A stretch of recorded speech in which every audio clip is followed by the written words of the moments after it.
Shalom jemaat yang dikasihi Tuhan, berikut adalah 5 hal penting dalam mengikuti ibadah online. Pertama, persiapkan diri Anda dan gunakan pakaian yang rapi untuk beribadah kepada Tuhan. Kedua, tentukan lokasi saat hendak mengikuti ibadah online. Ketiga, usahakan mengikuti ibadah online sampai selesai, kemudian baru melanjutkan aktivitas lainnya. Yang keempat, beribadahlah dengan sungguh-sungguh, terlibat aktif dalam berdoa dan memuji serta menyembah Tuhan.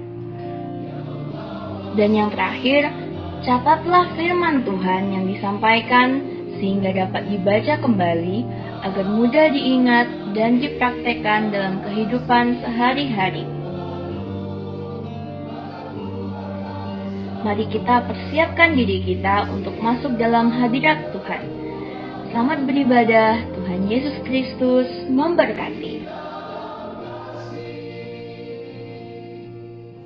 Puji nama Tuhan. Shalom saudara. Shalom. Selamat berjumpa kembali dalam ibadah pendalaman Alkitab kita di sore menjelang malam hari ini. Saya percaya saat ini saudara sudah betul-betul mempersiapkan diri saudara untuk beribadah kepada Tuhan. Kita mau datang memuji, membesarkan nama Tuhan lewat nyanyian pujian kita. Untuk itu, sebelum kita memulaikan ibadah kita tundukkan kepala kita, satukan hati kita berdoa. Terima kasih ya Tuhan, kami bersyukur di sore menjelang malam hari ini Tuhan, Engkau masih memberikan kami kesempatan satu kali lagi kami boleh datang sujud di hadapan-Mu Tuhan. Kami boleh membawa setiap hati kami, membawa setiap hidup kami ini Tuhan di dalam ibadah pendalaman Alkitab Tuhan. Terima kasih Tuhan, kami percaya di saat kami menaikkan pujian penyembahan kami, hadirat-Mu ada di tengah-tengah kami Tuhan. Hadirat-Mu yang memberkati setiap pribadi lepas pribadi dimanapun kami berada saat ini Tuhan. Kami percaya di saat kami menaikkan pujian, menaikkan penyembahan kami Tuhan, mujizat-Mu terjadi dalam setiap hidup kami Tuhan. Pemulihan terjadi di setiap hidup kami Tuhan. Terima kasih Tuhan, terima kasih. Segala bentuk pekerjaan roh jahat iblis yang mencoba mengganggu ibadah ini, kami mau ikat, kami patahkan, kami hancurkan di dalam nama Tuhan Yesus Kristus. Baik Engkau tutup bungkus kami dengan kuasa darah-Mu Tuhan. Lindungi, berkati ibadah ini Tuhan, di dalam nama Tuhan Yesus Kristus. Haleluya. Amin. Kau Bapa yang mengasihiku, kuasa-Mu memulihkanku,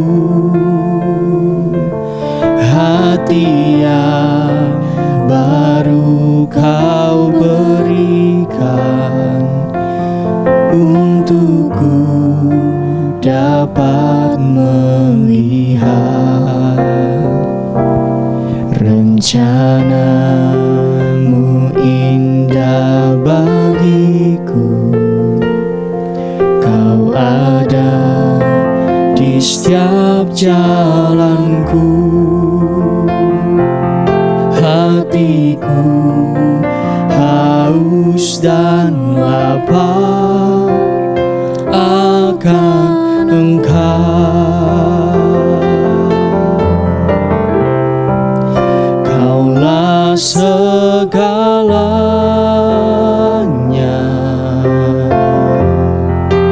di dalam hidupku.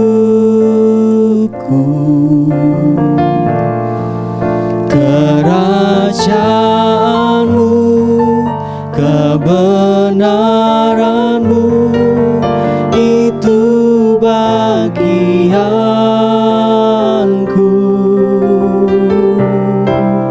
Kaulah yang kupandang selama hidupku.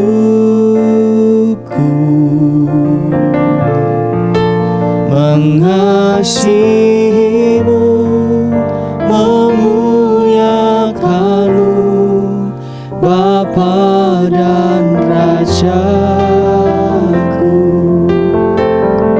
Kau Bapa yang mengasihiku, Kau Bapa yang kuasamu memulihkanku Tuhan. Kuasamu Memulihkanku, amin. Hati yang baru kau berikan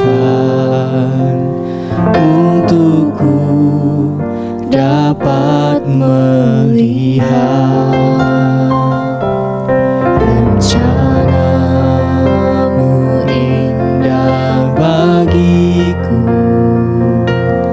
Kau ada di setiap jalanku. Hati kami haus dan lapar akan Engkau. Haleluya Yesus. Akan Engkau, Kaulah segalanya. Amin. Di dalam hidupku, kerajaanmu, kebenaranmu itu bagianku. Kaulah yang kupandang Tuhan. Selama hidup kami, selama hidupku, kami mau mengasihi-Mu. Kami mau terus memuliakan Engkau Tuhan. Haleluya Yesus. Oh Yesus, Kaulah segalanya.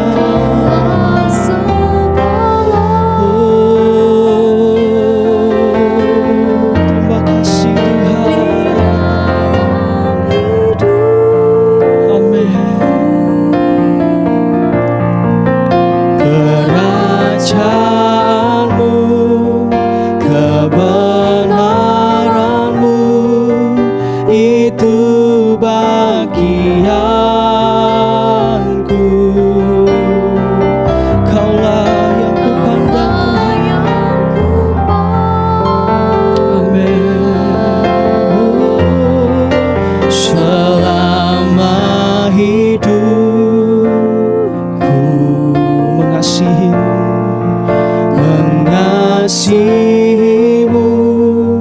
memuliakan-Mu, Bapa dan Raja-Ku. Mari angkat suaramu. Kaulah segalanya di dalam hidup kami Tuhan. Terima kasih Yesus. Kerajaanmu, kebenaranmu itu bagianku.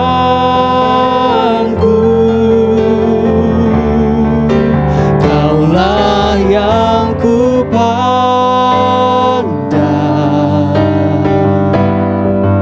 selama hidupku.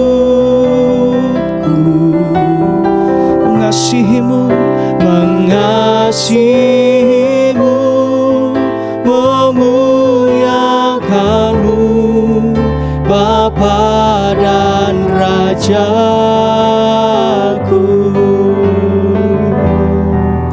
Mengasihi-Mu, memuliakan-Mu,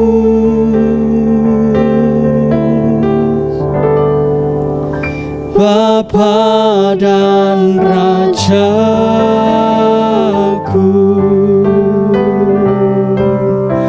Kami mau terus mengasihi-Mu Tuhan. Kami mau terus memuliakan Engkau Tuhan, karena Engkau sudah begitu baik dalam hidup kami. Untuk itu saat ini Tuhan, kami mau mengangkat hati kami. Kami mau mengangkat pujian bagi-Mu Tuhan. Kami percaya Engkau selalu beserta dengan kami. Mari saudara sama-sama katakan, sekalipun aku dalam lembah gelap. Sekalipun aku dalam lembah gelap, ku tak takut, sebab Kau besertaku. Sekalipun badai topan datang menerpa, ku tak gentar, sebab Kau di sisiku. Aku percaya berkat-Mu atasku melimpah, kebajikan, kemurahan selalu mengikutiku.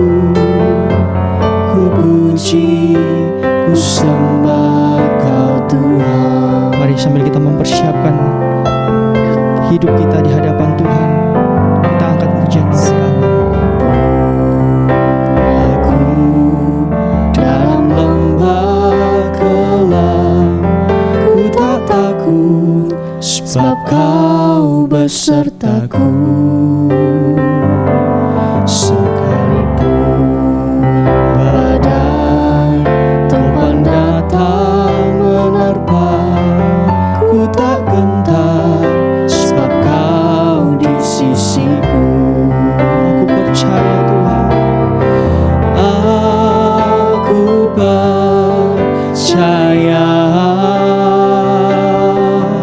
berkat-Mu atasku melimpah. Amin. Kebajikan, kemurahan selalu mengikutiku. Ku puji, ku sembah Kau Tuhan. Aku percaya, aku percaya berkat-Mu atasku melimpah, kebajikan, kemurahan selalu mengikutiku. Ku puji, ku sembah Kau Tuhan. Mari saudara dengan imanmu katakan pujian ini. Aku percaya Tuhan, berkat-Mu melimpah atas hidup kami. Haleluya. Berkat-Mu atasku melimpah, kebajikan, kemurahan selalu mengikutiku. Ku puji, ku sembah Kau Tuhan. Aku percaya Tuhan, aku percaya berkat-Mu atasku melimpah,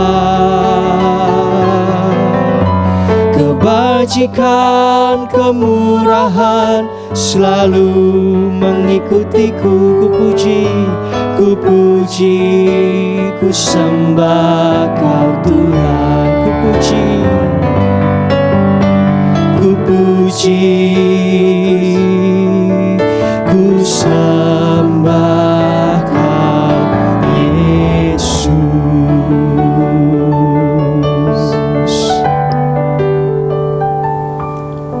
Terima kasih buat kesempatan yang baik yang Tuhan percayakan lagi dalam hidup kami. Inilah hari di mana Tuhan anugerah-Mu kami manfaatkan untuk beribadah di dalam ibadah pendalaman Alkitab. Kami tidak mengerti, kami tidak tahu apa-apa, tapi Tuhan yang Maha Tahu menganugerahkan pengetahuan yang baik sehingga kami boleh melakukan apa yang berkenan kepada Engkau. Terima kasih buat semua kebaikan Tuhan istimewa, buat keselamatan yang Tuhan berikan dalam hidup kami melalui korban Yesus. Untuk anugerah-Mu ini kami ucapkan terima kasih. Kami menyembah kepada Engkau. Kami melakukan apa yang Engkau inginkan yang kami lakukan. Terima kasih, kami percaya saat ini pun Roh Kudus berkarya di tengah-tengah jemaat, sehingga ibadah ini merupakan ibadah yang diberkati, dan juga kami boleh mengerti firman Allah di dalam nama Yesus Kristus. Amin. Puji Tuhan, bersama istri saya sampaikan shalom. Tuhan Yesus memberkati kita. Tidak terasa hari ini kita sudah berada di tanggal 24 September. Sudah jelang akhir daripada bulan 9. Rasanya baru saja mulai dengan tanggal 1. Ini waktu yang sangat cepat dan tidak terasa, padahal di tengah-tengah suasana yang kurang nyaman. Tetapi kita percaya Tuhan menyertai kita. Amin. Kita tiba di Ulangan 11. Saya ingin membacakan Ulangan 11. Kalau kita baca, kita lihat bahwa di Ulangan 11 ini perikopnya, ya, dari yang dimulai awal adalah tertulis sana kebesaran Tuhan. Ya, perikopnya Ulangan 11 itu kebesaran Tuhan. Kemudian di ayat 8 mulai di atasnya itu sampai ayat terakhir, ketaatan mendatangkan berkat, ketidaktaatan mendatangkan kutuk. Dimulai dengan Tuhan melalui Musa menceritakan kepada bangsa Israel tentang kebesaran Tuhan yang dilakukan atas umatnya. Ya, coba kita baca dulu Ulangan 11 ayat yang ketiga. Tanda-tanda dan perbuatan-perbuatan yang dilakukannya di Mesir terhadap Firaun, Raja Mesir, dan terhadap seluruh negerinya. Ya. Juga apa yang dilakukannya terhadap pasukan Mesir, dengan kuda-kudanya dan kereta-keretanya, yakni bagaimana ia membuat air laut Teberau meluap meliputi mereka ketika mereka mengejar kamu, sehingga Tuhan membinasakan mereka untuk selamanya. Nah, ini Musa ceritakan perbuatan besar Tuhan. Ketika mereka baru keluar dari Mesir, mereka dikejar oleh Firaun dan tentaranya. Tapi mereka begitu takut karena ketika tentara Firaun sudah hampir tiba, di depan mereka dihadang oleh laut Teberau. Mereka tidak bisa maju, mereka juga tidak bisa mundur. Mundur salah, maju salah, diam di tempat salah, serba salah. Bukankah kadang-kadang kita mengalami hal yang sama? Serba salah. Saat ini sekarang juga serba salah. Meremehkan salah. Ya, tidak meremehkan, lebih berhati-hati, lebih berjaga-jaga, juga kurang, orang bilang kurang baik. Ya, dianggap kita paranoid, takut. Ya, padahal tidak demikian. Jadi ini serba salah. Ya, serba salah. Semua serba salah. Keluar rumah, tidak keluar rumah, ya serba salah. Jadi lebih baik di tengah-tengah suasana sekolah. Ini sekolah ini. Sekolah dari wabah sampar ini. Kita sedang sekolah untuk mempertahankan iman, meningkatkan iman. Hidup kita harus jadi lebih baik, lebih benar. Hidup kita harus lebih suci, lebih kudus. Hidup kita harus lebih berkenan. Ini sekolah ini. Sekolah sabar, tekun. Sekolah di mana kita harus lebih baik dengan Tuhan. Jadi manusia lebih baik. Ya. Kalau tadinya kita sombong, ini waktunya untuk merendah. Ya toh? Kalau tadinya kita kurang sabar, ini waktunya sabar. Kita belajar. Ya, untuk memperbaiki kelakuan kita. Ya. Lanjut kita baca dulu. Ayat 5. Ayat 5. Dan apa yang dilakukannya terhadapmu di padang gurun sampai kamu tiba di tempat ini, Ya. pula apa yang dilakukannya terhadap Datan dan Abiram, Nah, anak-anak Eliab, anak Ruben, ya. yakni ketika tanah mengangakkan mulutnya dan menelan mereka dengan seisi rumahnya, Nah, kemah-kemah dan segala yang mengikuti mereka di tengah-tengah seluruh orang Israel. jadi mereka harus belajar bagaimana mereka berontak pada Musa dan Harun, Datan, Abiram, Korah. Bumi terbelah, ternganga untuk menelan mereka. Bagi mereka yang memberontak, mereka tidak mau baik jadi lebih baik. Mereka tidak mau taat, tidak mau dengar-dengaran. Ya, ini bukan waktunya berlaku seperti Datan, Abiram, Korah. Ya. Terus, Sebab matamu sendirilah yang telah melihat segala perbuatan besar yang dilakukan Tuhan. jadi perbuatan besar yang dilakukan Tuhan Allah yang Maha Besar itu yang kita harus awasi, renungkan hari ini, bahwa cerita air Teberau itu yang dibelah itu tidak cerita kosong, bukan dongeng. Ya. Bukan dongeng yang diceritakan Musa itu, tidak dongeng. Di Perjanjian Baru, Rasul Petrus juga berkata, apa yang kusaksikan tentang Kristus itu waktu di atas, waktu di mana di gunung itu kami bertiga, ya, Yakobus, Yohanes dan saya melihat Tuhan berubah wajah. Ini bukan dongeng. Kami yang menceritakan, menjelaskan perkara firman Tuhan ini hari-hari ini, itu juga tidak menceritakan dongeng. Kami sedang mengajarkan satu kebenaran yang dapat dipercaya, yang itu bisa dibuktikan. Dan Musa menceritakan kejadian waktu bilangan bagaimana mereka memberontak, itu semua ditelan oleh bumi yang menganga. Tapi kami juga menyaksikan bagaimana Tuhan menolong kami dari tentara Mesir, ancaman untuk mati semua. Dengan hal yang tidak mungkin, yang mustahil, tapi kami lihat dengan mata, kami menyaksikan, bahkan kami melalui itu terowongan air yang terbelah dua. Musa menceritakan ini, maksudnya apa? Supaya Tuhan dibesarkan. Makanya ditulis kebesaran Tuhan. Tujuannya apa menceritakan kebesaran Tuhan itu? Supaya umat Tuhan mengasihi Tuhan. Coba baca di ayat 1 dari Ulangan 11 itu.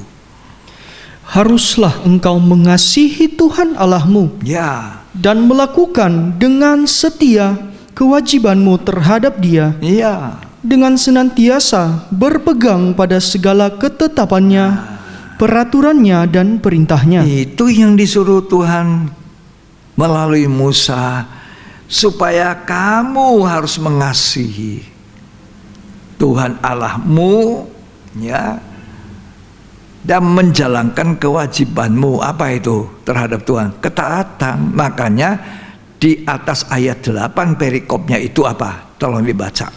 Ketaatan mendatangkan berkat. Ketaatan itu datangkan berkat.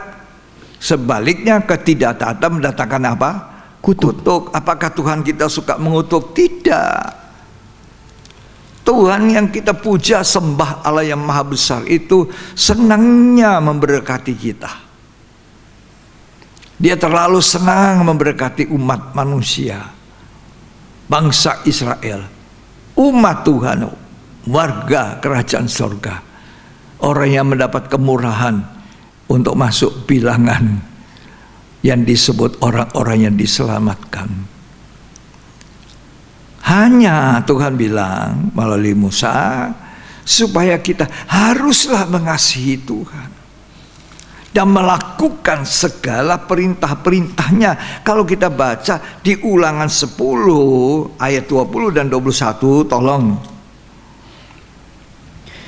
Engkau harus takut akan Tuhan Allahmu. Harus takut Tuhan. Tidak satu kata dari ayat ini luar biasa ini. Ulangan 10, ulangan 11. Ya, di atas perikop ulangan ayat 12 itu orang Israel diperingatkan supaya apa? Supaya taat dan bersyukur. Supaya mereka menyunat hati, supaya mereka tidak membanggakan jasa-jasanya. Nah, itu. Terus dibaca, Kepadanya haruslah engkau beribadah iya. dan berpaut, dan demi namanya haruslah engkau bersumpah. Ya, terus Dialah pokok puji-pujianmu. Dia, Tuhan itu harus jadi pokok pujian. Tuhan tidak suka kita puji pribadi seseorang yang menolong kita berlebihan dibandingkan sebenarnya Tuhan yang menolong kita cuma memakai orang ini jadi saluran. Seringkali kita terlalu berterima kasih pada orang yang menolong kita. Kita melihat di mata kita. Kita lupa melihat siapa yang sebenarnya yang menolong kita. Dan sering kita lupa. Terus, Dan dialah Allahmu. dialah Allahmu. Tuhanmu dialah. Terus, Yang telah melakukan di antaramu perbuatan-perbuatan yang besar dan dahsyat. dahsyat. Dia pokok pujian, sentralnya, pusatnya. Tuhan itu pokok pujian kita. Terus, Yang telah kau lihat dengan matamu sendiri. Dengan 70 orang nenek moyangmu pergi ke Mesir. Tetapi sekarang ini Tuhan Allahmu telah membuat engkau banyak seperti bintang-bintang di langit. sesuai janji Tuhan pada Abraham, keturunanmu akan seperti pasir di laut, seperti bintang di langit, tidak terhitung. Apa yang Tuhan janjikan, Tuhan penuhi. Tidak ada yang diingkari Tuhan. Haruslah engkau mengasihi Tuhan, tunduk, patuh kepada Tuhan. Musa juga menceritakan bagaimana dengan tangan yang kuat bangsa Israel itu dibebaskan dari perbudakan di Mesir. 400 tahun mereka diperbudak. Dan Tuhan melepaskan dengan tangan yang keras, tangan yang teracung. Sebab Firaun tidak mau melepaskan mereka. Sampai dihujani tulah 10 macam tulah. Apakah dengan tulah 10 macam itu Firaun lantas melepaskan? Tidak. Tidak. Firaun malah dikatakan pada tulah ke-10 mengeraskan hati. Tapi kali ini bukan Firaunnya mengeraskan hati, Tuhannya mengeraskan hati. Nah, kalau kita selalu mengeraskan hati, satu hari kelak Tuhan bilang sudah, kamu keraskan hati saja. Ini lebih celaka. Coba kita belajar. Keluaran 11. Kitab Keluaran pasal yang ke-11. Hati-hati kalau kita suka keraskan hati. Apalagi Tuhan katakan hari ini kalau kamu dengar firman Tuhan, jangan keraskan hatimu. Nah, Keluaran 11 ayat 9 dan ayat 10. Berfirmanlah Tuhan kepada Musa, Ya, Firaun tidak akan mendengarkan kamu, ya. supaya mujizat-mujizat yang kubuat bertambah banyak di tanah Mesir. Makin tidak mau dengar Firaun ini, makin banyak mujizat yang Tuhan lakukan. Terus Musa dan Harun telah melakukan segala mujizat ini di depan Firaun. ya, Tetapi Tuhan mengeraskan hati Firaun, sehingga tidak membiarkan orang Israel pergi dari negerinya. nah itu. Ya, Tuhan mengeraskan hati, bahaya sekali. Karena itu di dalam suasana COVID-19, virus corona ini satu mata pelajaran untuk kita belajar tidak keras hati, kasar, tapi kita melembutkan hati kita. Artinya kita mau lebih taat, patuh, memperbaiki apa yang salah, memperbaiki apa yang kurang. Ini proses belajar. Saat ini kita disuruh sembunyi, bersembunyi karena ada celaka di depan. Ada sampar, bukan tidak ada. Ya, orang yang kena pada umumnya bersaksi bahwa mereka sulit sekali nafas. Tarik nafas itu saja sulit, sehingga harus dibantu alat bantu.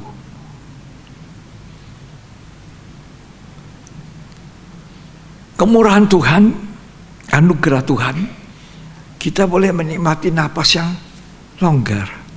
Betul? Tiap pagi bangun ada napas yang longgar.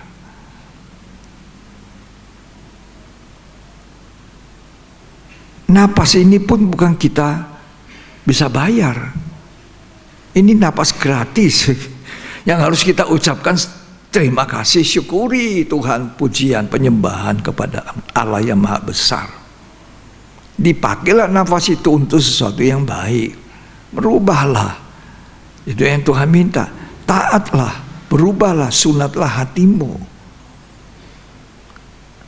Jangan lagi tegar tengkok. Itu Tuhan bilang sama bangsa Israel. Ya. Jangan berbantah-bantah. Jangan lagi melakukan hal-hal yang tidak berkenan. Ini waktunya memperbaiki. Mungkin kita tidak sadar karena itu kelakuan kita hari-hari. Tapi setelah kita diberitahu, kita dengar firman, sadarlah. Lembutkanlah hatimu pada hari ini. Kalau kamu dengar firman, jangan keraskan hati. Nanti kalau keraskan hati, Firaun itu terus keraskan. Yang terakhir itulah 10 Tuhan bilang, aku yang keraskan hatimu sekarang. Nah kalau Tuhan yang keraskan hati, siapa yang bisa merubah jadi lembut? Nggak ada. Ya. Saya ingin lanjut dengan Ulangan 11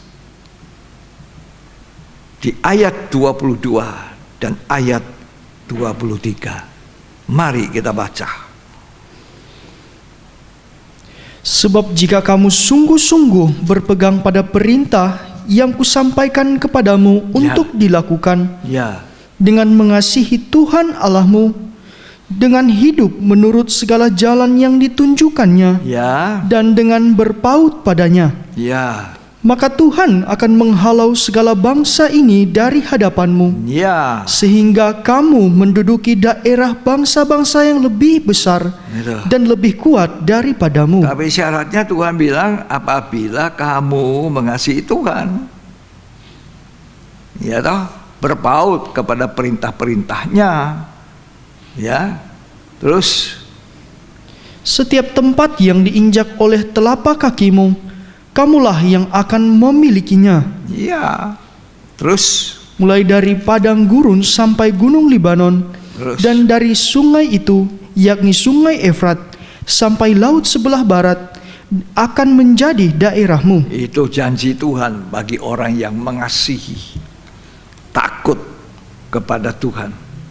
Itu dikatakan ketaatan yang mendatangkan apa? Berkat. Ya, ketidaktaatan menghasilkan kutuk. Ya. Sekian. Yang kita berhenti di ayat 22 dan 23 ini. Dikatakan demikian.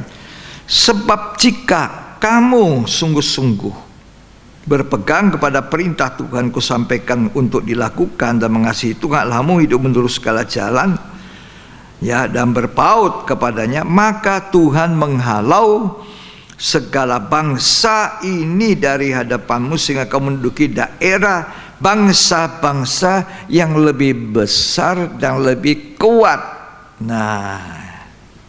daripadamu. Jadi Tuhan pun tahu bahwa bangsa-bangsa yang menjajah tempat yang ingin diberikan kepada orang Israel itu adalah penduduknya jauh lebih kuat, jauh lebih besar,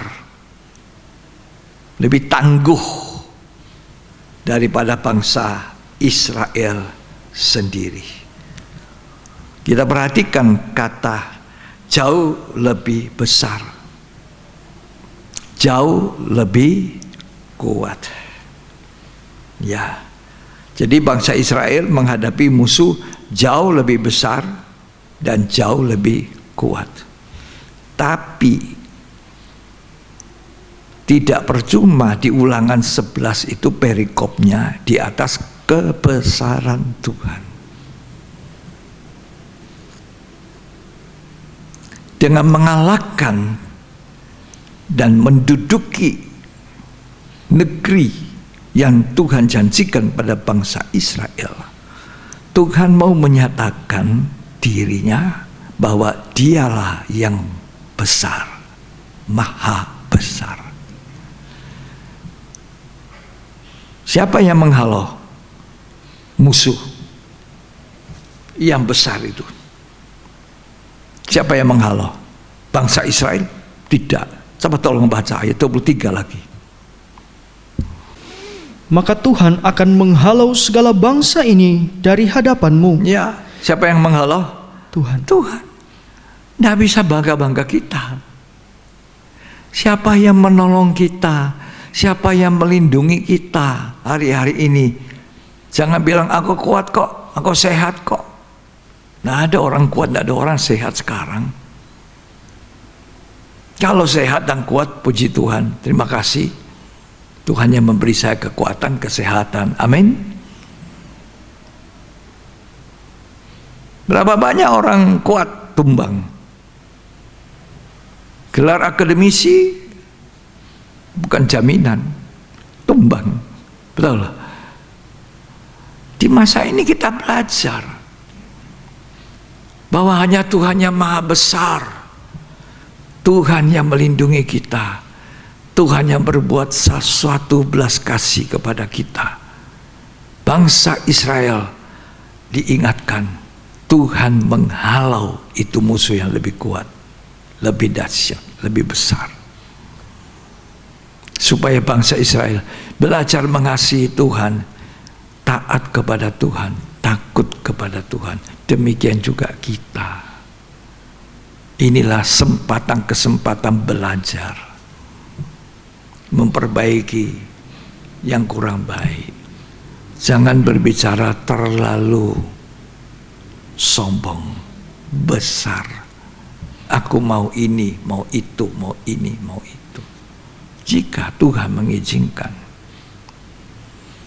Teman-teman kita bilang, insya Allah, jika Tuhan menghendaki, aku pergi ke kota anu, ke kini, ke sana. Jika Tuhan menghendaki. Jika Tuhan tidak menghendaki, tidak. Ya, puji Tuhan. Nah, apa yang terjadi ketika mereka sudah dekat dengan negeri yang dijanjikan Tuhan itu? Ya, di mana Tuhan menghalau musuh-musuh itu. Tuhan menghalau, Tuhan maha besar itu menyelesaikan persoalan. Tapi kita bisa belajar dulu, mundur dulu ke belakang sebelum kita Ulangan, kitab apa? Kitab Bilangan. Belajar dari 12 orang pengintai ini, kita bisa melihat perbedaan 10 pengintai dengan 2 pengintai. Siapa di antara mereka yang membesarkan Tuhan? Dan siapa di antara mereka yang mengecilkan Tuhan? Siapa di antara mereka yang percaya dan taat? Dan siapa yang tidak percaya dan tidak taat? Bilangan pasal 13. Ini adalah cerita dari 12 pengintai. Tolong dibaca Bilangan pasal 13. Bilangan pasal 13. 12 pengintai. Kita baca ayat 1, ayat 2. Tuhan berfirman kepada Musa, Ya, suruhlah beberapa orang mengintai tanah Kanaan ya, yang akan kuberikan kepada orang Israel. ya, Dari setiap suku nenek moyang mereka haruslah kau suruh seorang, semuanya pemimpin-pemimpin di antara mereka. ya. Ini orang 12 semuanya apa? Leader, pemimpin-pemimpin. Tidak ada yang bukan pemimpin. Ya, 12 pengintai ini cerita yang terkenal sudah.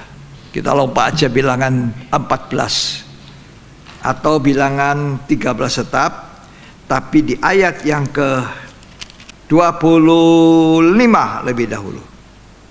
Sesudah lewat 40 hari, pulanglah mereka dari pengintaian negeri itu. Ini perjalanan panjang, jalan kaki 40 hari untuk mengintai.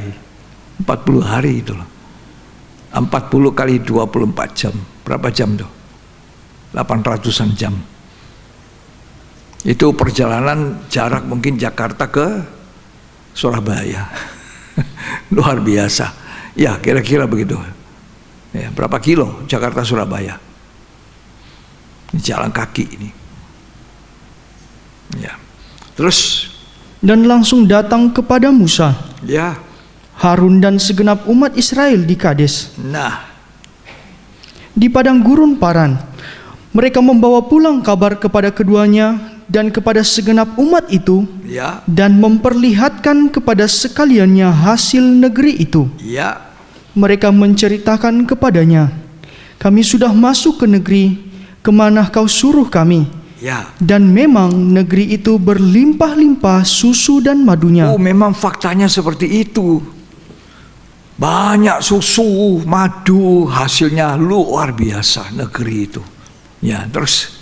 Dan inilah hasilnya, Ya, hanya bangsa yang diam di negeri itu kuat-kuat, nah itu yang dibilang lebih kuat dan lebih besar. Hanya bangsa itu lebih kuat, lebih besar. Tapi di kitab Ulangan dikatakan apa? Tuhan yang menghalau pada akhirnya. Terus dibaca.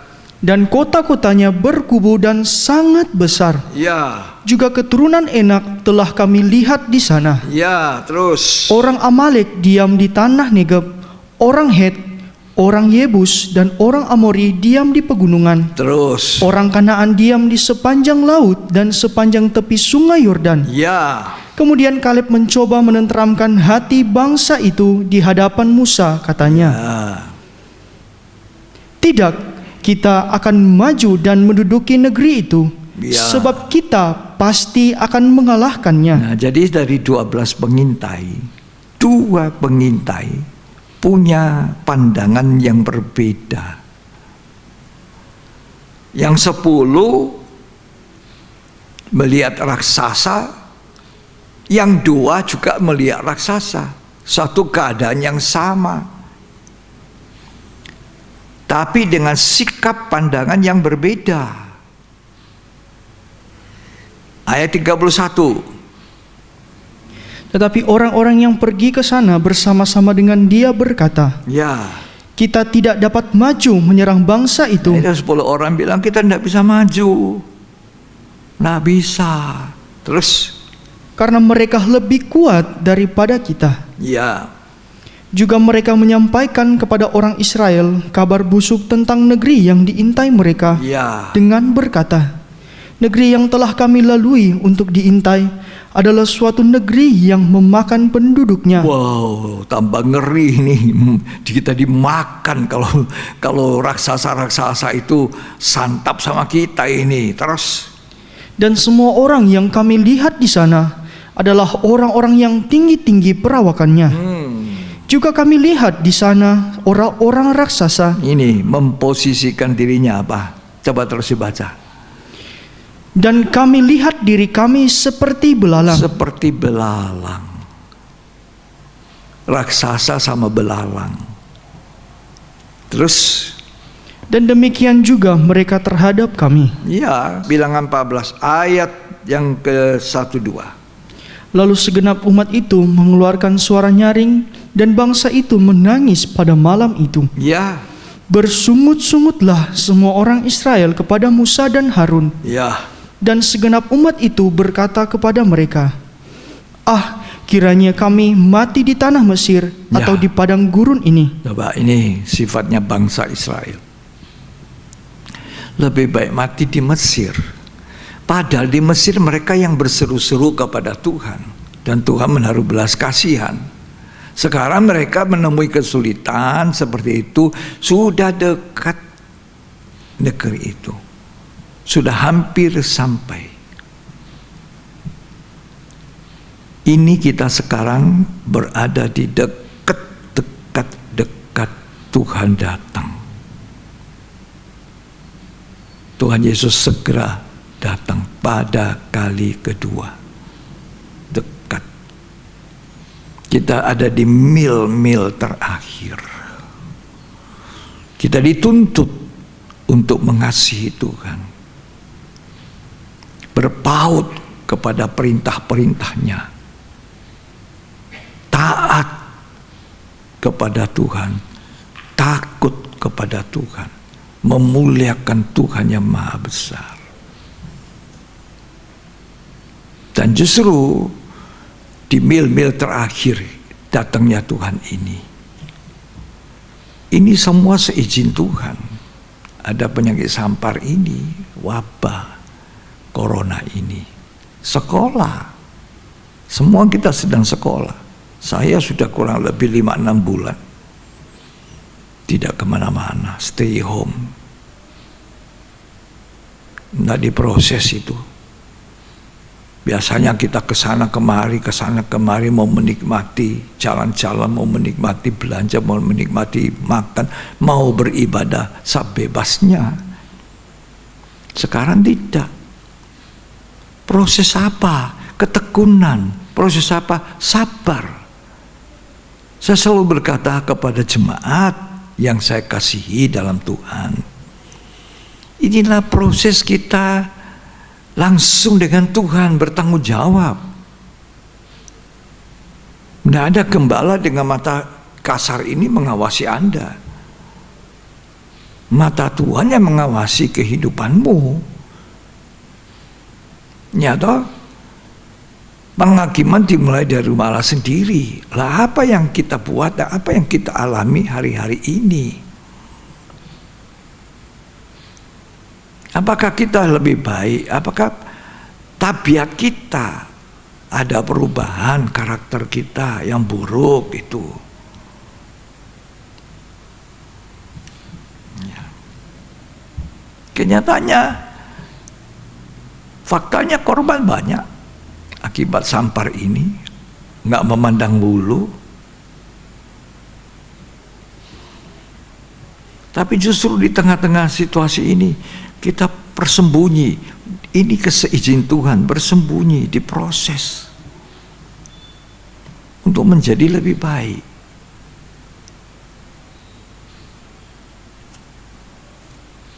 Nah, laporan 12 pengintai, 10 dan 2. Beda laporannya. Padahal mereka melihat hal yang sama. 12 pengintai melihat hal yang sama, raksasa. Yang 2 pengintai juga lihat raksasa, yang 10 juga lihat raksasa. Apa bedanya? 12 pengintai melihat hasil dari negeri yang dijanjikan Tuhan itu luar biasa, sama. Nggak ada bedanya. Tapi perbedaannya adalah pendapat dari 10 pengintai.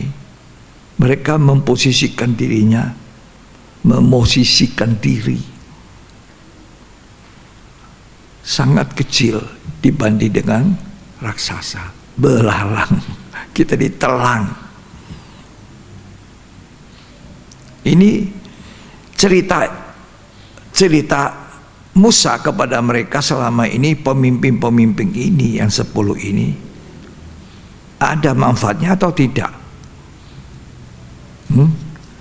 Pengalamannya mereka alami lewati Laut Teberau itu, ya, pengalaman mereka dengan Tuhan, pengalaman besar. Ketika mereka perlu air, ada air keluar dari batu karang. Apa cuma begitu berlalu? 10 pengintai ini, dia menempatkan posisinya sangat kecil. Musuhnya sangat besar. Lalu di mana Tuhan yang maha besar itu? Mereka tempatkan di mana? Sudah cocok kalau kita ini begitu kecil. Ini kita di mata Tuhan. Tuhan itu maha besar, kita ini siapa mau melawan Tuhan? Nah itu yang betul. Siapa kita mau melawan Tuhan?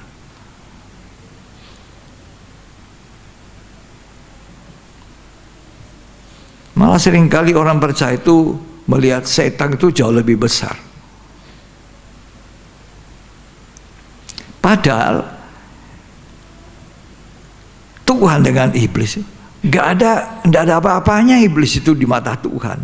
Tapi orang percaya itu seringkali lebih takut kepada setannya daripada takut Tuhannya. Betul ya? Harusnya kita lebih takut Tuhan. Kalau Tuhan jadi musuh kita, siapa yang bisa nolong kita? Kalau iblis yang jadi musuh kita, dalam nama Yesus, darah Yesus itu iblis takut, bertekuk lutut. Tapi kalau Tuhan yang jadi musuh kita, siapa yang bisa tolong kita?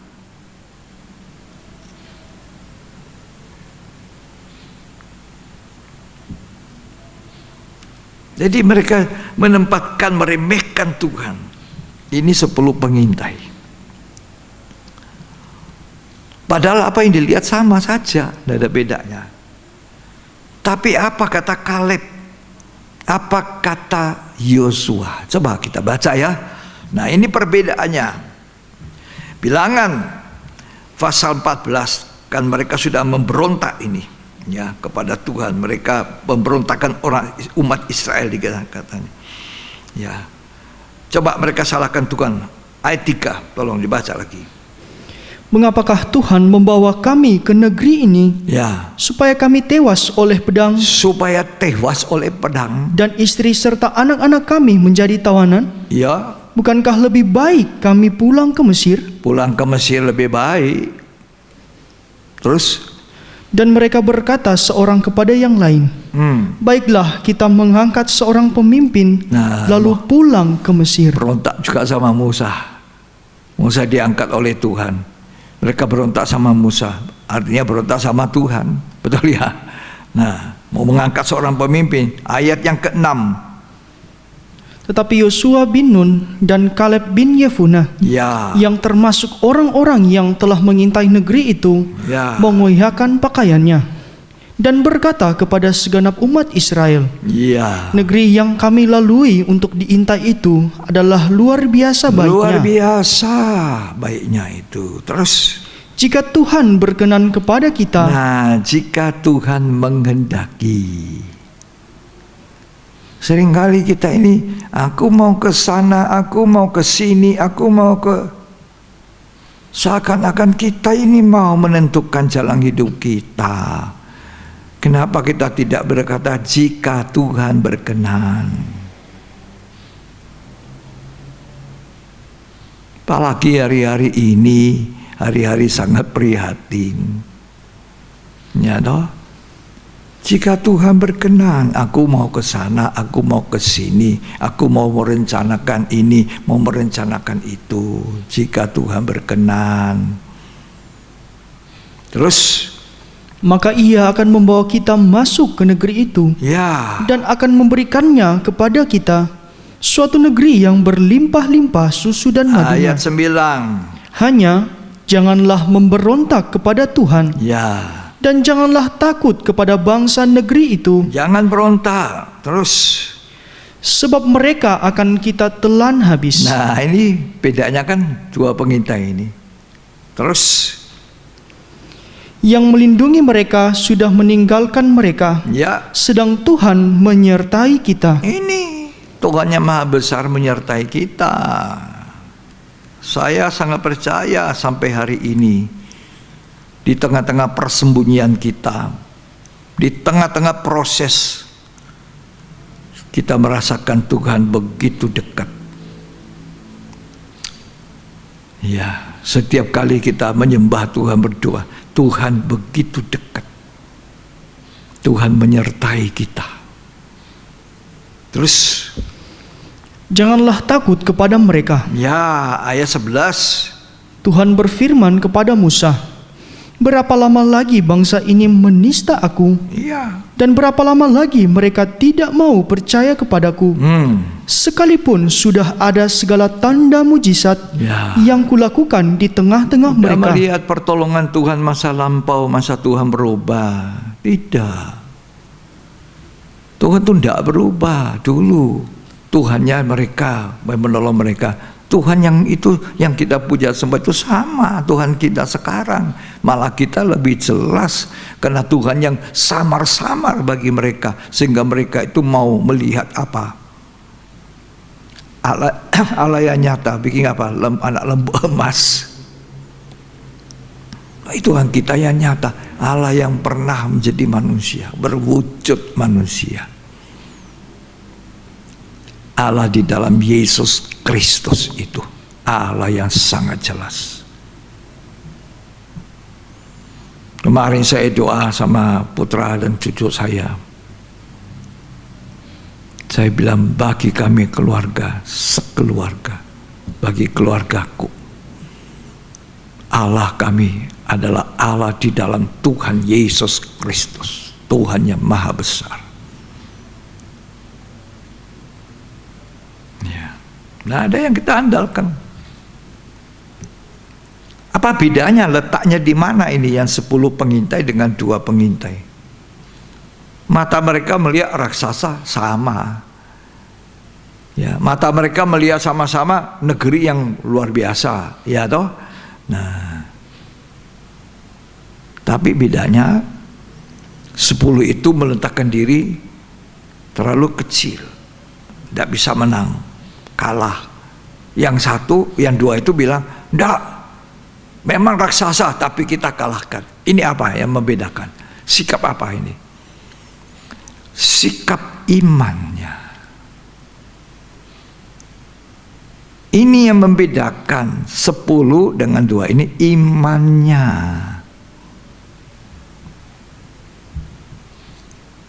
Iman itu sangat memperkenankan hati Tuhan. Walaupun dikatakan iman itu cuma dasar, tapi tanpa iman, kata Ibrani, tidak mungkin orang berkenan kepada Allah. Ibrani 11 ayat yang ke-6, tolong dibaca. Ya. Iman itu dasar, ya, dasar. Tetapi tanpa iman tidak mungkin orang berkenan kepada Allah. Kalau orang tidak punya iman, tidak mungkin. Ayat 1. Iman adalah dasar dari segala sesuatu. Dasar. Iman itu dasar. Percaya itu cuma dasar. Tapi percaya itu menjadi kuat ketika kita melangkah dengan percaya itu. Kita mentaati perintah Tuhan. Kita mengasihi Tuhan. Iman, ketaatan, itu baru iman yang kuat, dasar yang kuat. Sekarang saya mau ceritakan mengenai Goliat. Ya kan juga raksasa. Sama. Raksasa di zaman bangsa Israel mau masuki negeri itu dengan di zaman 1 Samuel ketika Raja Saul menghadapi raksasa. Raksasa Goliat namanya kan. Tingginya 3,3 sekian. Nah, kita lihat bangsa Israel dengan rajanya Saul. Waktu itu Saul berhari-hari cuma berdiri melihat. Goliat mengejek, Goliat menantang, Goliat menghina barisan Allah ini, umatnya. Tapi Raja Saul tidak berani bergerak, takut. Memang ada alasan kenapa takut, karena dia sudah kehilangan urapan. Roh Kudus sudah tidak ada pada dia. Ya, Roh Kudus tidak ada pada Raja Saul yang tidak taat. Roh Kudus pindah kepada siapa? Kepada Daud. Urapannya itu dipindahkan. Daud itulah yang jadi raja. Secara formal masih Saul jadi raja, duduk di singgasana. Tapi sama sekali dia cuma satu profil yang tidak ada artinya. Menghadapi Goliat dia takut. Waduh, siapa ini? Takut, gemetar.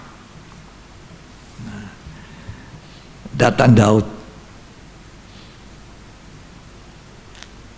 Sama, dua pengintai itu melihat raksasa orang enak.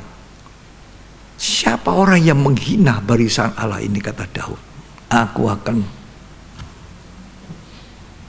akan melawan dia. Wah, orang kecil-kecil begini, masih muda lagi. Saya bilang itu dari mudanya jadi tentara itu Goliat. Mana kamu bisa? Di mana Allah yang maha besar? Bagi 10 pengintai. Di mana Allah yang maha besar bagi Saul dan rakyatnya waktu itu?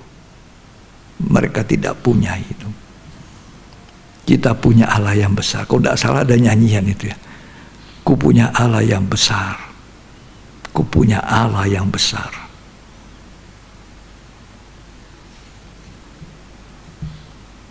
Coba kita baca 1 Samuel pasal 17. Sama. Ya, sama kejadiannya di zaman Goliat itu dengan zamannya bangsa Israel mau menduduki negeri perjanjian. 1 Samuel pasal 17. Perbedaannya antara Saul dengan Daud. Ya, kita baca dulu ayat yang kedua. Saul dan orang-orang Israel juga berkumpul dan berkemah di lembah Tarbantin. Ya. Mereka mengatur barisan perangnya berhadapan dengan orang Filistin. Ya. Orang Filistin berdiri di bukit sebelah sini dan orang Israel berdiri di bukit sebelah sana. Ayat 4. Lalu tampillah keluar seorang pendekar dari antara orang Filistin. Ya. Namanya Goliat. Namanya Goliat dari Gat. Dari Gat. Ya. Tingginya 6 hasta sejengkal. 6 hasta itu kalau kita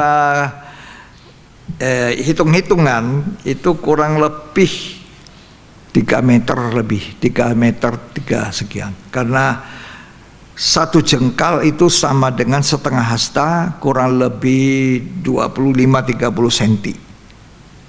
1 jengkal. Ya. Jadi tinggi Goliat itu kalau dihitung-hitung taruhlah 50 cm lah gitu ya. 1 hasta 45 sampai dengan 56 cm. Itu kira-kira ukuran 1 hasta. 45 cm sampai 56 cm. Nah, kita ambil di tengah-tengah aja. 6 hasta kali 50 cm. Jadi 1 hasta hitunglah 50 cm dikali 6 berapa itu? 3 meter. Ukuran orang 3 meter cukup besar, betul ya? Ya, 3 meter. Ini saya kira 3 meter lebih. Kalau dihitung tepatnya kurang lebih 3 meter 300 cm. dibandingkan Daud yang kecil. Ya. Tapi apa kata Daud? Apa kata Daud? Bagaimana Daud menentang Goliat? Kita baca 1 Samuel 17. Kita lompat ayat 33.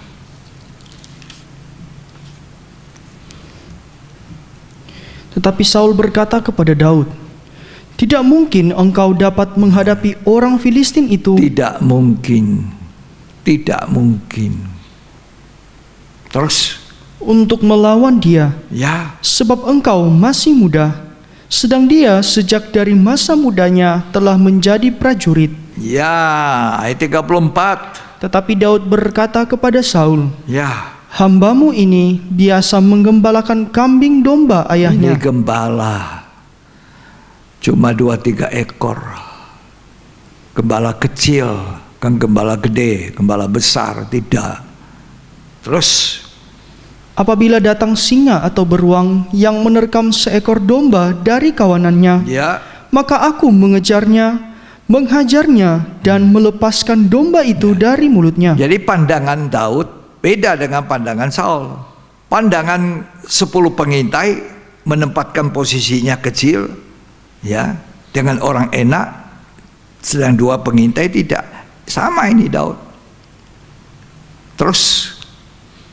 Kemudian apabila ia berdiri menyerang aku, maka aku menangkap janggutnya, lalu menghajarnya dan membunuhnya. Ya. Baik singa maupun beruang telah dihajar oleh hambamu ini. Ya. Dan orang Filistin yang tidak bersunat itu, ia akan sama seperti salah satu daripada binatang itu. Ya. Itu terus. Karena ia telah mencemooh barisan daripada Allah yang hidup. Ya. Ayat 37. Pula kata Daud, "Tuhan yang telah melepaskan aku dari cakar singa Ya. dan dari cakar beruang, Ya. Dia juga akan melepaskan aku dari tangan orang Filistin itu." Ya. Terus.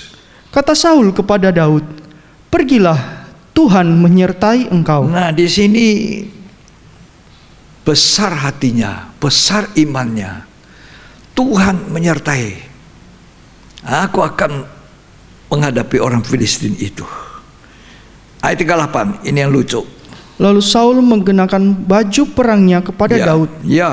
Ditaruhnya ketopong tembaga di kepalanya Ya. dan dikenakannya baju sirah kepadanya. Ya.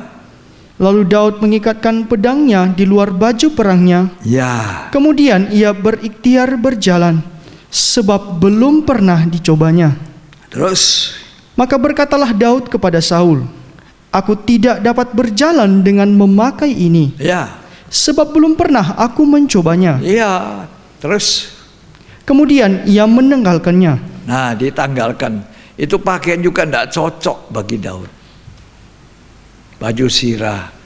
Lalu dia coba pakai pakaian apa yang sesuai dengan dia punya keadaan. Ayat 40. Lalu Daud mengambil tongkatnya di tangannya. Ya. Dipilihnya dari dasar sungai 5 batu yang licin. Ada cuma 5 batu yang licin disaruh di kantung baju gembala. Mana ada senjata perang seperti ini melawan tentara yang berpengalaman sejak muda, katanya Saul. Terus. Dan ditaruhnya dalam kantung gembala yang dibawanya, Ya. yakni tempat batu-batu. Ya. Sedang umbannya dipegangnya di tangannya. Ya. Demikianlah ia mendekati orang Filistin itu. Ya. Orang Filistin itu kian dekat menghampiri Daud, Ya. dan di depannya orang yang membawa perisainya. Ya. Apa yang dikatakan Daud ketika dia berhadapan dengan orang Filistin raksasa ini? Di sini letaknya bedanya. 10 pengintai dengan 2 pengintai, perkataan apa? Iman. Tindakan iman. Iman itu dasar. Tapi iman itu memperkenankan Allah. Iman yang disertai dengan ketaatan itu. Makanya Tuhan suruh bangsa Israel taat dan mengasihi Tuhan, mendatangkan apa? Berkat. Mereka akan masuk ke negeri perjanjian itu kalau taat mengasihi Tuhan.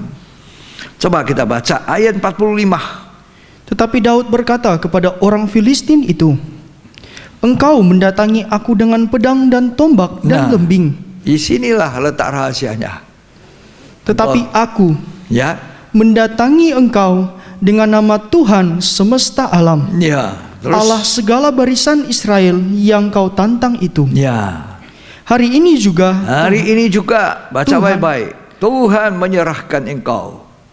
Tuhan menyerahkan engkau ke dalam tanganku, Ya, dan aku akan mengalahkan engkau ya, dan memenggal kepalamu dari tubuhmu. ya.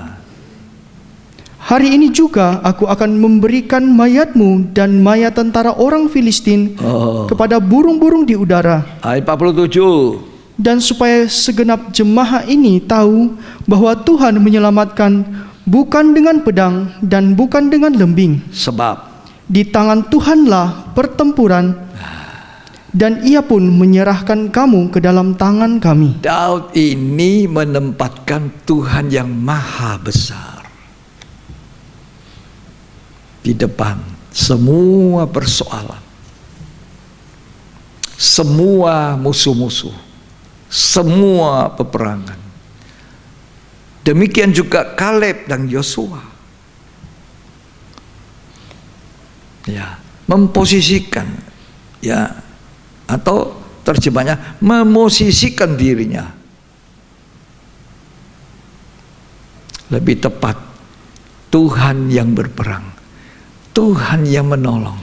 Engkau mendatangi aku dengan lembing dan tombak, aku mendatangi engkau dengan nama Tuhan semesta alam. Diberkati orang yang mengandalkan Tuhan. Jadi Daud ini mengandalkan Tuhan yang maha besar, tidak melihat Goliatnya besar, beda dengan Saul. Itu sebabnya Saul berhari-hari tidak bisa maju. Ini saat-saat seperti ini diperlukan iman, ketaatan, iman ketekunan. Tidak meremehkan penyakit sampar COVID. Ya. Tidak meremehkan. Kita disuruh sembunyi, taat sembunyi.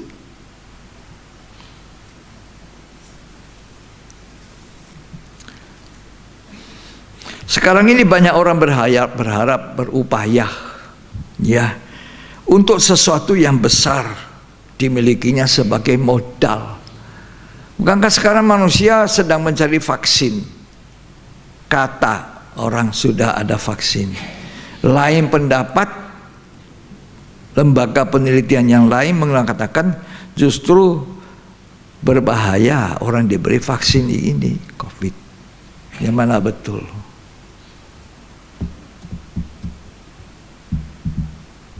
Yang mana betul?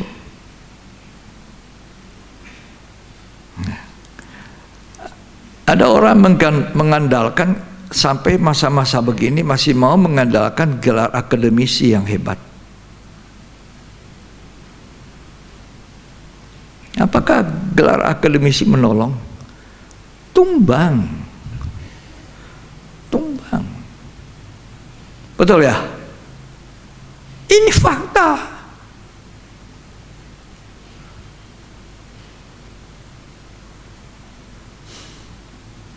Uang yang banyak yang diandalkan, uang yang banyak. Aku bisa berbuat ini itu dengan uang. Bisa diandalkan uang yang banyak sekarang? Ya tidak. Berapa banyak orang kaya tumbang, betul ya? Fisik yang prima, saya kuat, sehat, nggak usah pakai masker kemana-mana, boleh aja saya. Bisa diandalkan? Tidak. Tumbang. Kedudukan yang tinggi. Saya dengar pejabat tinggi. Tidak tahu betul tidak. Karena juga sekarang banyak berita yang tidak betul. Kalau memang betul Menteri Agama kita kena COVID seperti yang kita baca, andai kata betul, bukan berita hoax, kita doakan beliau. Amin. Itu kedudukan tinggi, menteri. Yang pertama kali kena COVID ini Menteri Perhubungan kita, betul? Pengalaman yang hebat, dokter-dokter yang hebat, tumbang. Dukungan dari orang-orang yang hebat, akhirnya manusia lupa. Saya mau katakan hari ini, sesungguhnya yang paling hebat adalah jika Allah yang Maha Besar menyertai kita.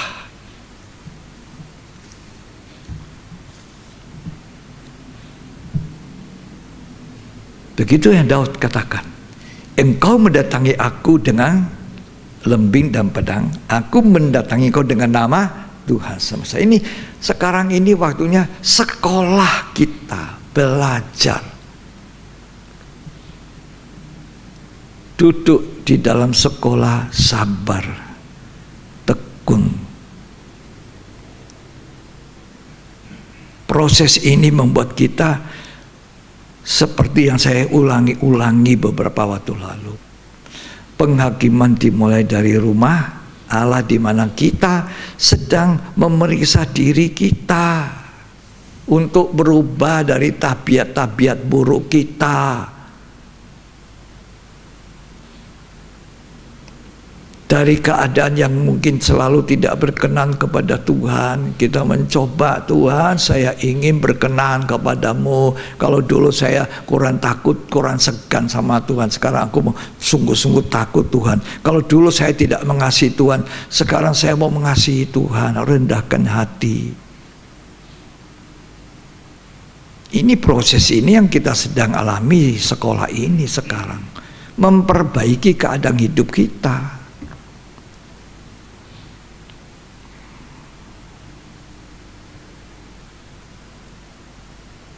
Daud dengan sejatinya mengandalkan Tuhan. Musa, dengan apa Musa membelah laut? Dengan apa? Tongkat. Angkat itu tongkat Musa, laut terbelah. Orang Israel jalan. Dengan apa kau lihat mati? Batu yang kerikil yang kecil, tak kena sini, mati. Seringkali itu yang kita remehkan. Padahal firman Tuhan katakan, orang yang diberkati Tuhan, orang yang mengandalkan Tuhan yang Maha Besar itu, Allah yang akbar, besar, diberkati.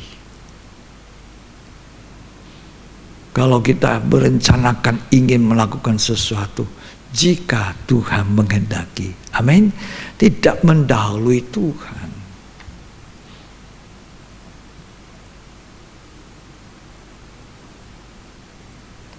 Saya pernah berpikir, ini terus terang, saya renungkan, Tuhan, rasanya kami dalam usia cukup menurut penilaian manusia lanjut, tapi saya masih merasa muda. Walaupun di atas 70 lebih bersama istri. Rasanya kepingin pergi ke anak-anak, libur sebentar. Libur, pergi jalan-jalan. Anak-anak juga sangat mengerti.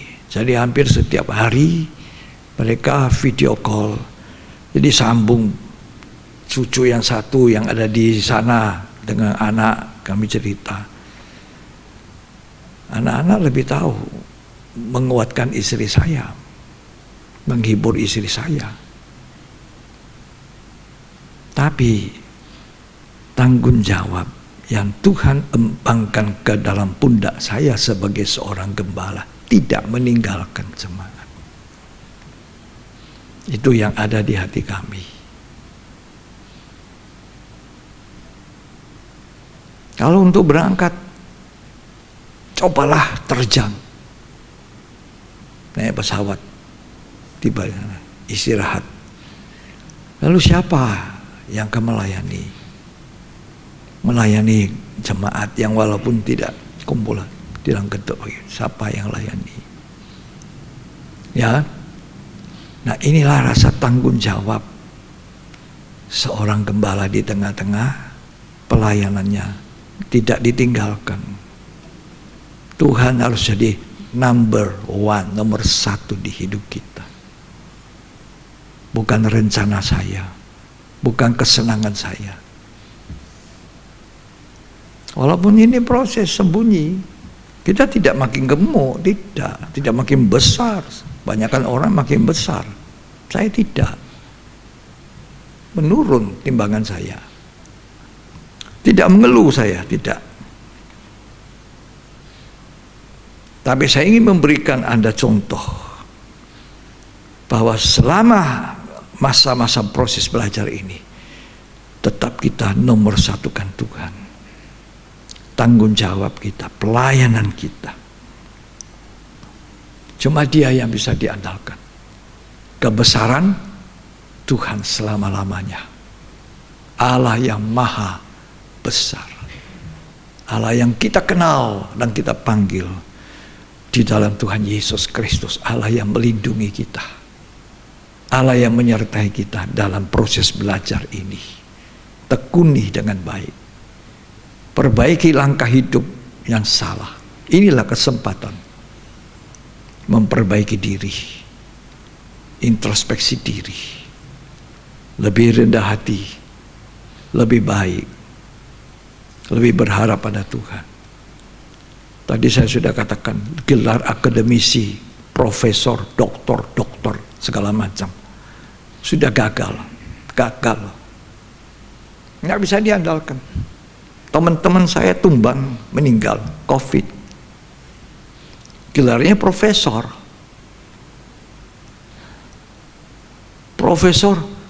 dokter lagi.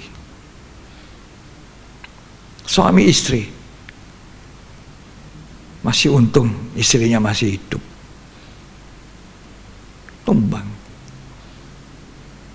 Baru-baru yang terakhir tanggal 11 September di Jakarta. Tapi itu adik kelas waktu saya sekolah dulu di SMA, dia masih 1 tingkat di bawah saya. Seorang tentara berpangkat perwira menengah, kolonel, dokter. Dia tidak merasa sakit, dia masih main menyanyi di rumahnya, masih direkam. Tapi pada suatu saat dia keluar dari rumah sakit, mungkin dia pergi ke tempat praktiknya. Tiba-tiba mau keluar pintu, tumbang. Langsung darah keluar. Terjadi pendarahan. Langsung meninggal di tempat.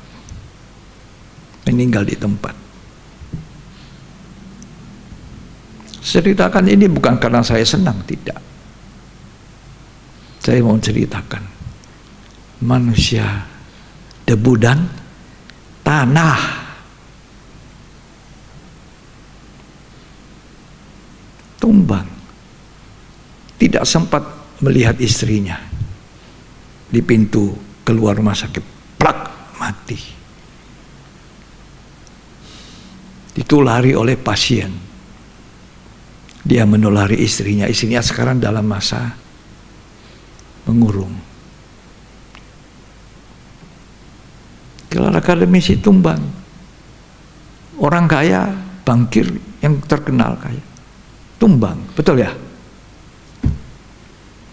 Uang tidak bisa diandalkan. Fisik yang kuat tidak bisa diandalkan. Kedudukan tinggi tidak bisa. Pengalaman hebat tidak bisa. Tidak ada yang bisa diandalkan. Di masa seperti sekarang ini, masa kita semua jadi kecil, merendahkan hati. Tuhan, setiap hari kami mohon perlindungan Tuhan atas hidup kami. Amin. Setiap hari mohon perlindungan atas seluruh keluargaku, Tuhan. Mohon belas kasih. Tuhanlah yang maha besar, agung dan mulia. Kita menghadapi segala macam ini, Jangan berjiwa seperti 10 pengintai atau seperti Saul. Kita tetap berharap dan mengandalkan Tuhan yang maha besar, yang menaruh belas kasih setiap hari melindungi kami ini. Kami tidak berani mengandalkan diri kami dan tidak berani meremehkan penyakit sampar ini, wabah. Disuruh sembunyi, kami sembunyi. Proses sembunyi inilah memproses hidup kami. Tidak biasa. Semoga cerita Ulangan 11 ini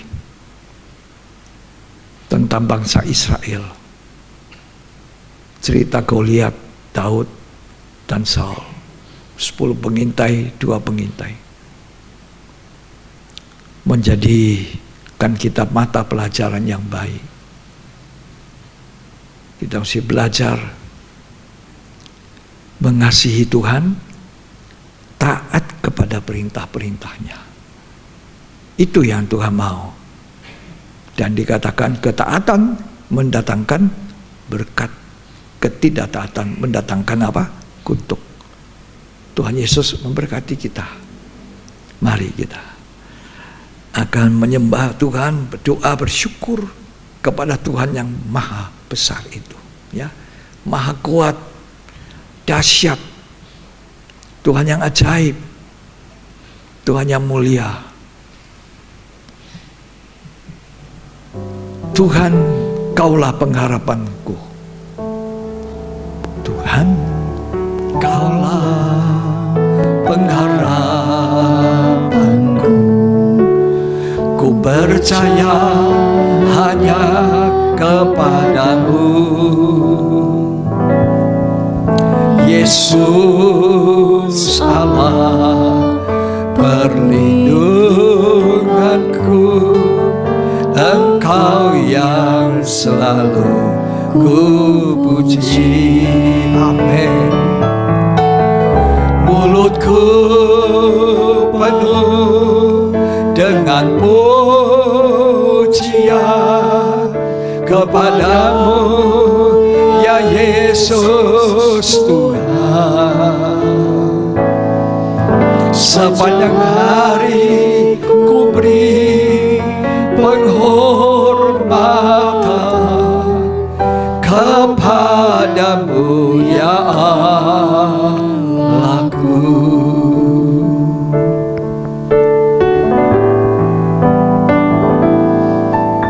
Tuhan, Kaulah pengharapanku. Ku percaya hanya kepadamu, Yesus Allah perlindunganku. Engkau yang selalu ku puji. Mulutku penuh dengan pujian kepadamu, ya Yesus Tuhan.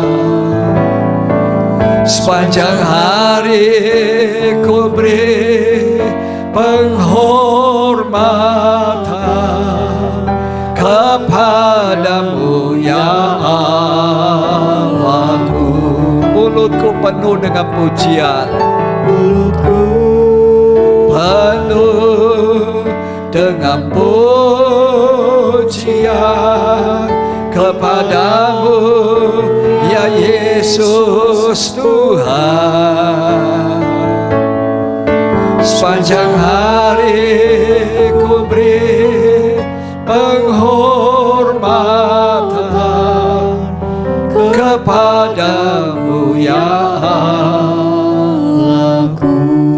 Bukan kami yang besar, musuh kami bisa besar. Kecemasan dan ketakutan itu adalah musuh kami, Tuhan. Wabah penyakit yang ada sekarang itu jadi musuh yang besar dan ditakuti. Tapi Tapi kami berlindung kepada Tuhan yang Maha Besar. Belas kasihani kami Tuhan sepanjang hari, agar kami boleh tetap hidup sehat. Kami mencoba untuk mengasihi Tuhan, mentaati perintah-perintah Tuhan, memperbaiki kelakuan kami yang buruk, belajar bertanggung jawab ketika krisis datang seperti ini, dan tidak meninggalkan jemaat, tidak meninggalkan pelayanan, dan ada di tempat.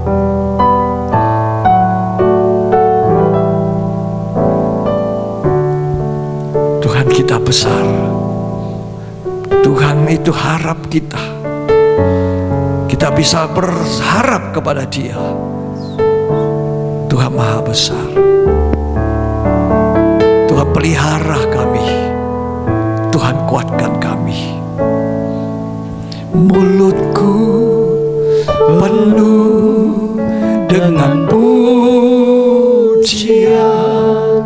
kepadamu, ya Yesus Tuhan.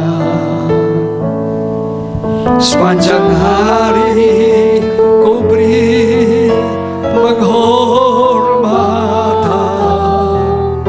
kepadamu, ya Allahku. Mulutku penuh pujian hanya padamu Tuhan yang Maha Besar, yang telah memiliki kami. Kami adalah umat-Mu, kami adalah biji mata-Mu, kami warga kerajaan sorga. Sepanjang hari ku beri penghormatan kepadamu, ya Allahku. Tuhan, siapa yang mau mengandalkan Tuhan? Pengharapanmu hanya Tuhan, bukan gelarmu, bukan pengetahuanmu, bukan kekayaanmu, bukan pangkatmu. Tuhan yang Maha Besar, andalan kita, perlindungan Dia, tempat perlindungan kita, seluruh isi keluarga kita. Ku puji, katakan mulutku, mari kita puji Dia dengan nyanyian ini. Nyanyiannya keluar dari hati kami. Kepadamu Yesus ya Tuhan kami. Oh Rabaya Rama Sangta Karabaya Rama Sangta. sepanjang Hari ku beri penghormatan kepadamu, ya Allahku. Mulutku penuh pujian, mulutku Rabaya Rama Sangta Rabaya Rama Sangta dengan pujian kepadamu, ya Yesus Tuhan. Amin. Sepanjang hari ku beri penghormatan kepadamu, ya Allahku.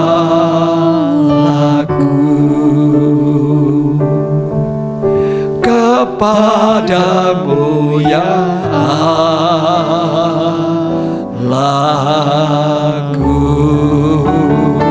Kami menyembah-Mu Tuhan Allah yang Maha Besar.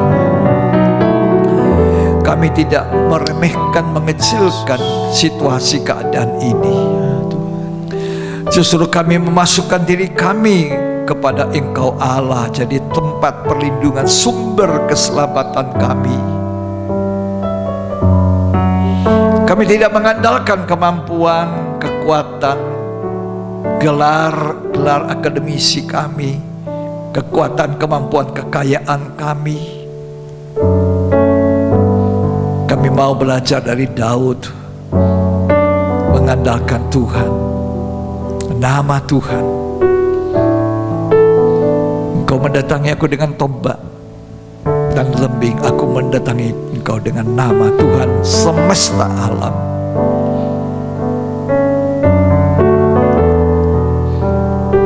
Hari-hari ini kita mengandalkan Tuhan setiap hari. Mohon belas kasih Tuhan, melindungi kami Tuhan di hari-hari ini, di hari-hari kecemasan yang melanda dunia. Setiap hari kami boleh bangun, kami mengucap syukur dengan nafas hidup yang kami miliki. Terima kasih Tuhan untuk firman yang mengingatkan kami untuk tidak memberontak, untuk patuh kepada perintah Tuhan, mengasihi Tuhan. Dan di dalam proses belajar, kami belajar sementara bersembunyi. Kami belajar apa yang baik dari Tuhan. Sama seperti kami belajar malam ini, untuk tidak meremehkan musuh, tapi mengandalkan Tuhan. Tidak mengandalkan kemampuan kami. Kami melangkah setiap hari dengan iman, dengan pengharapan kami hanya kepada Tuhan yang Maha Besar. Kebesaran Tuhan melingkupi kami dan seluruh keluarga kami dan seluruh jemaat. Terima kasih. Dan sakit Tuhan pulihkan. Bagi Engkau tidak ada yang mustahil. Semua seizin Tuhan. Yang lemah dikuatkan, yang susah Tuhan hiburkan. Kami percaya Tuhan pelihara sehingga semua tetap berkecukupan di tengah-tengah situasi di mana kami tekun sabar menanggungnya. Terima kasih Tuhan. Kami mengandalkan kebesaran Tuhan, Allah semesta alam. Diri kami tidak ada apa-apa. Engkaulah Tuhan yang luar biasa bagi kami. Dalam nama Yesus Kristus, kami mengucap syukur. Kami menyanjung dan memuji Engkau Tuhan, yang dari dulu sampai hari ini menyatakan mujizat demi mujizat kebesaran-Mu, mulai dari bangsa Israel keluar dari Mesir sampai hari ini. Di dalam nama Yesus Kristus. Amin, amin. Puji Tuhan. Hari ini kita belajar bagaimana mengandalkan Tuhan, berdiri teguh dengan iman. Ya, tidak mengandalkan kemampuan. Setiap hari sampai hari ini kami mensyukuri jika Tuhan masih berkemurahan melindungi kita. Tuhan Yesus memberkati kita. Kita akhiri ibadah ini, kita akan selalu mengikuti ibadah yang ada, yang diumumkan melalui media yang sudah tersedia. Mari kita akhirinya, kami memuji kebesaran-Mu Tuhan. Kita akhiri ibadah.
Terima kasih Tuhan. Berita malam ini, berita kebesaran Tuhan. Kami mengandalkan Tuhan yang maha besar, bukan Tuhan yang kecil. Apa yang kami hadapi hari-hari ini, persoalan pencobaan yang menimpa seluruh dunia, adalah persoalan yang sangat besar dan mencemaskan, dan membuat banyak orang takut. Tapi kami percaya Tuhan Engkau maha besar. Kepadamu kami bersandar, kepadamu kami berlindung, kepadamu kami mengandalkan. Diri kami ada tersembunyi di balik kuasa yang besar itu. Berkati jemaat ini Tuhan, biar mereka sadar dan mereka semua belajar untuk takut akan Tuhan. Tidak sembarang berkata, tidak sembarang bertindak, melakukan yang tepat, yang menyenangkan hati Tuhan. Mari saudara kita di akhir ibadah ini, sebelum kita selesaikan ibadah, kita mau angkat tangan dua-dua. Kita akan mau terima berkat. Terimalah berkat, kasih karunia anugerah, cinta kasih dari persekutuan Allah Bapa, Putra, dan Roh Kudus. Tuhan Yesus Kristus, Kepala Gereja, Raja di atas segala raja, mempelai laki-laki surga, memberkati kita hari ini, malam ini, sampai Tuhan Yesus datang kembali pada kali kedua. Kita diberkati dan menjadi berkat. Terimalah berkat itu di dalam nama Tuhan Yesus Kristus. Yang terima berkat, sama-sama kita katakan amin, amin. Selamat malam, Tuhan Yesus memberkati kita. Sampai jumpa di jadwal yang berikut. Tuhan Yesus memberkati kita sekalian.